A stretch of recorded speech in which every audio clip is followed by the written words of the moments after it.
Debat panas antara Presiden Amerika Serikat Donald Trump, Wapres JD Vance, dan Presiden Ukraina Volodymyr Zelensky terjadi di Gedung Putih.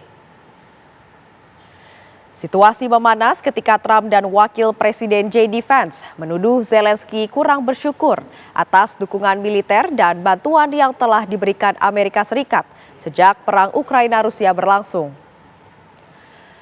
Trump menegaskan Ukraina harus mempertimbangkan negosiasi damai dengan Rusia.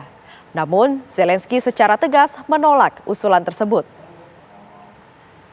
Ketegangan semakin memanas ketika Zelensky mengatakan upaya diplomasi sebelumnya selalu gagal menghentikan agresi Rusia.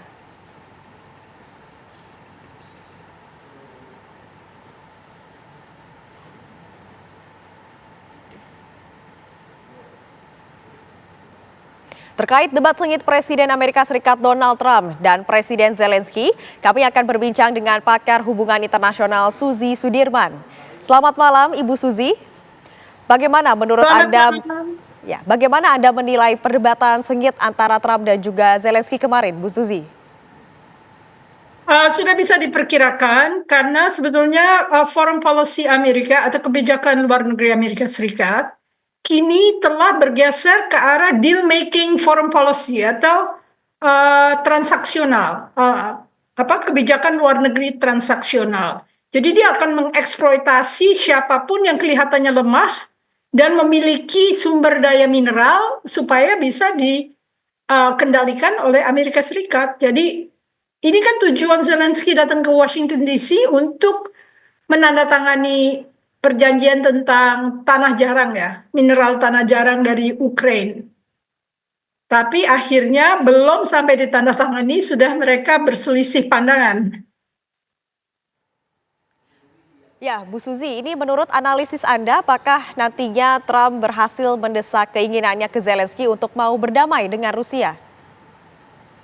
Agak berat karena ini masalah nasionalisme Ukraina dan Rusia yang tidak mau mengakui bahwa mereka menyerbu duluan. Jadi sebetulnya kalau dilihat dari kepentingan Uni Eropa adalah penggantian terhadap bekas-bekas perang Rusia itu harus dilakukan oleh Rusia. Dan European Union akan terus solidar dengan Ukraina dan akan membantu. Sepertinya Great Britain atau Inggris telah akan mengeluarkan $3 billion untuk membantu Zelensky. Ya, Bu Suzy, seperti apa ini tekanan yang diberikan oleh Trump ke Zelensky dan seperti apa nanti ke depannya?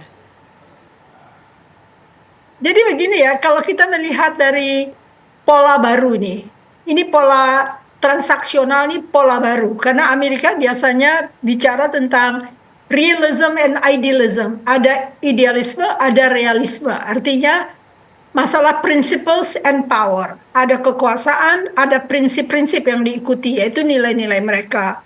Jadi mereka membangun aliansi di seluruh dunia sejak Perang Dunia Kedua dengan patokannya adalah PBB sebagai cara untuk menafsirkan kekuasaan Amerika itu bukan sebagai kekuasaan yang telanjang tetapi kekuasaan yang absah.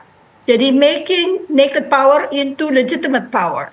Nah, telah mundur sekarang tatanan dunia yang berasal dari Perang Dunia Kedua.